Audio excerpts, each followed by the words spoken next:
Hi y'all. So today is day 3 of my experiment, my 5-day experiment to prove that Satan does not exist, that Satan is just a character in a story, a very popular story, but just a character in a story.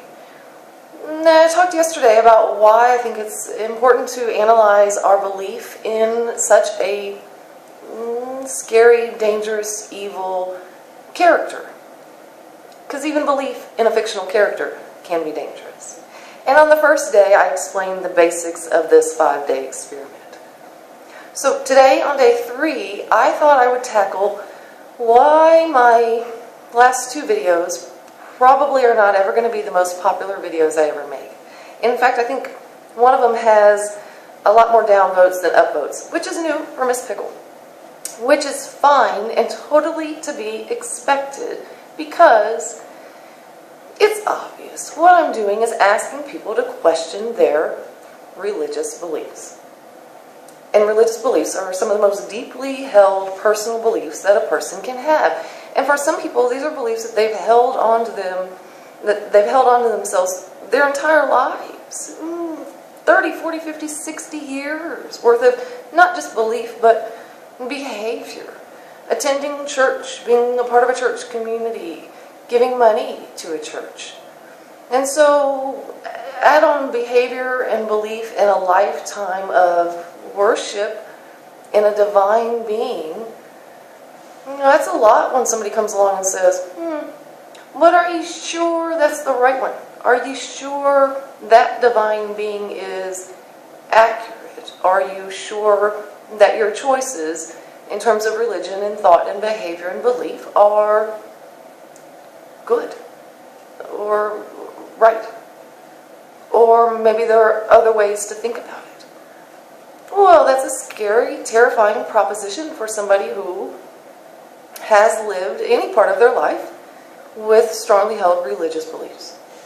So, of course, when anybody comes along and asks you to question, you're not going to want to do it. And in fact, depending on your religion, you may have been told, don't do it. Don't question your beliefs. Don't question the book, whatever book you believe in. Don't question the authorities in your church. And definitely don't listen to people who tell you to question and to think critically. And maybe even not believe everything. Don't listen to those people, because those people are doing Satan's work, the devil's work. Well, that's convenient and sad. And one of the things that I didn't get around to yesterday when I talked about why believing in Satan is so dangerous. If you believe that Satan is the tempter with knowledge, if you think that Satan tempts you with videos asking you to think and question, and that you should never even watch those videos or read those articles or read those books, well, then you're just stuck in a loop, right? Don't question, it's against your religion. Don't even talk to people who question, and don't even listen to people who ask you to question at all. Don't question. And if you do, well, it's because Satan wants you to, and Satan's going to get you, and you're going to burn in hell. Well, that is way too convenient. I have been questioning God and the Bible and Christianity in particular for 42 years. And I have an incredible, fantastic life. And I don't think I'm going to burn in hell. And I've been a fantastic, not perfect, but a fantastic human being who has been kind and generous and loving my entire life. And if you and your religion believe that people like me deserve to burn in hell forever because you believe in Satan, well, then don't you think that right there is something that you might want to consider? Consider just for a second, if Miss Pickle really is a nice human being, and look back at my video history, where I talk about miracle projects and love, if she really is a nice human being, but she just doesn't believe what perhaps the Bible says, will she really burn in hell? Well, that should be, I think, your first question. Does that even sound right to you? Because here's the thing, and I don't want anybody to get confused. There is a creator, and I talked about this yesterday, and our creator is amazing and loving and beautiful and kind and forgiving. And I firmly believe that our creator would rather have a personal relationship with every single soul that has ever been created, instead of people having relationships with religion that put up barriers and walls and even mediators between souls and their creator. Right? I mean, how many of your religions say you actually can't have a direct line of communication to your creator? You need to go to your priest or your pastor or your reverend. That's problematic. I happen to think that our creator would love to hear from you anytime about anything, and even if you have some questions. So part of what I'm saying when I'm asking you, yeah, look critically at your religion for a lot of different reasons and look at it from a lot of different angles. And that's because I think some of you are missing out on the joy of a personal relationship with an incredible creator. And one of the reasons why you're missing out is because of a concept called cognitive dissonance. And that's when I started off this conversation. I said, I'm asking you to question a very deeply held personal belief.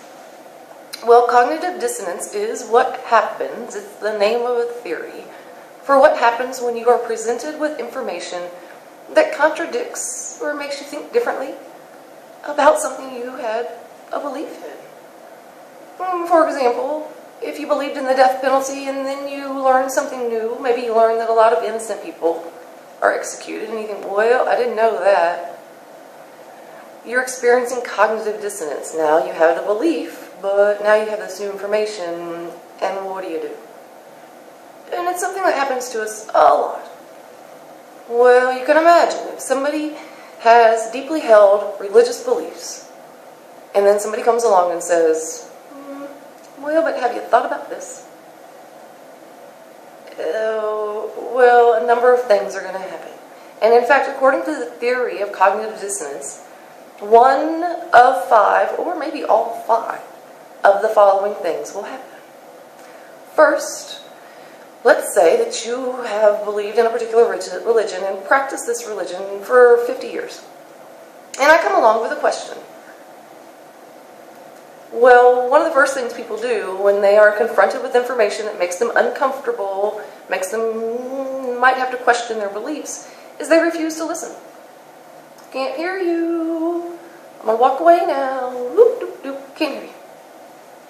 So they just ignore the information completely. Well, obviously that's part of what I was talking about earlier. In a lot of religions, you are required to ignore that information. So right there, you're not going to maybe get to even hear some of the questions that people have. The second thing that people do when they are confronted with conflicting information is they may reframe this new information. They may choose to think of this new information, incorporate it, but in a bit of a different way. So maybe let's say you're religious, and you do start thinking, well, maybe this particular religion isn't right. Well, I'm going to find one that is. So maybe you go from Christianity to Judaism.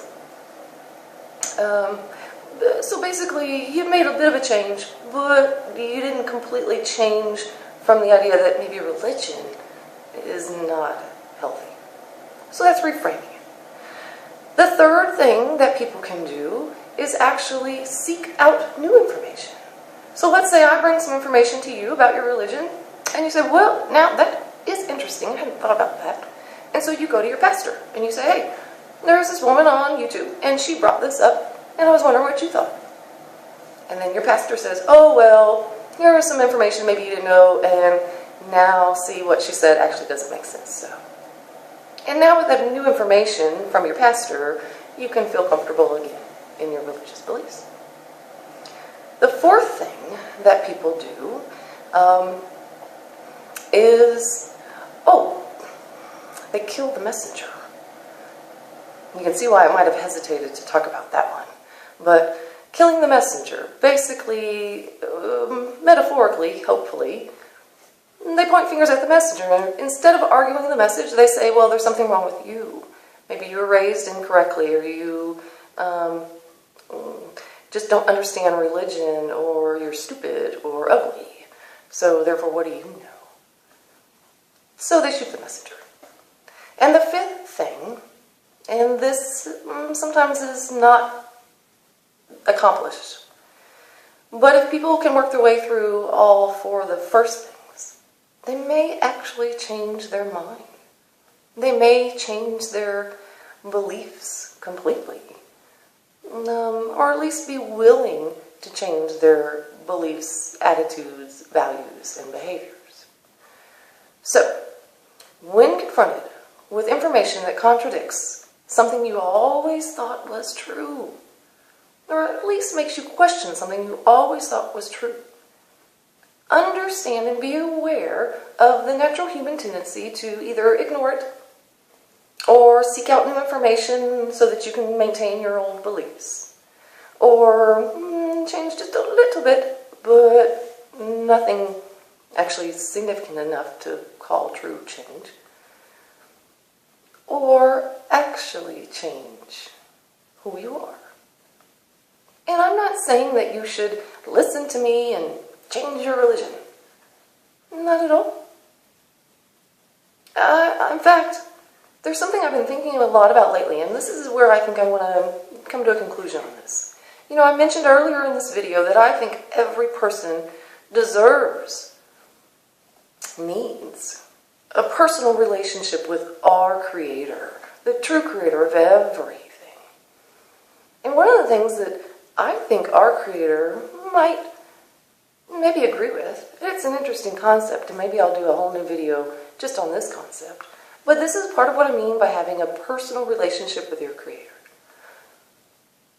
What if our Creator, our Creator of everything, Creator of all of us, actually doesn't want you to obey anything? What if our Creator actually doesn't want you to disobey anything? What if our Creator doesn't like obedience or disobedience at all? And really, when you think about religion, that's pretty much what it is, right? Obedience, obey. Well, have you ever wondered, what if we have a Creator who doesn't want you to obey? What if they want you to think? Because when you obey, you're not thinking. And when you disobey, you're not thinking. You're just doing. It's a response, right? Well, what if we actually have a Creator who wants you to think for yourself? To filter in all the information through your heart, through your brain, use some logic, use some love, and then make the right decision. Because that's the personal relationship I have with our Creator. And over the last 42 years, we've only grown closer and closer, and I've only become more and more aware of how blessed I am to be a creation, just like y'all are. But I think some of y'all can't really see all the beauty in our Creator because of religion. So that's why I've been doing these videos. I want you to see what I see, which is a beautiful, loving, amazing, brilliant, kind, open-minded, curious Creator who wants to hear from us whenever.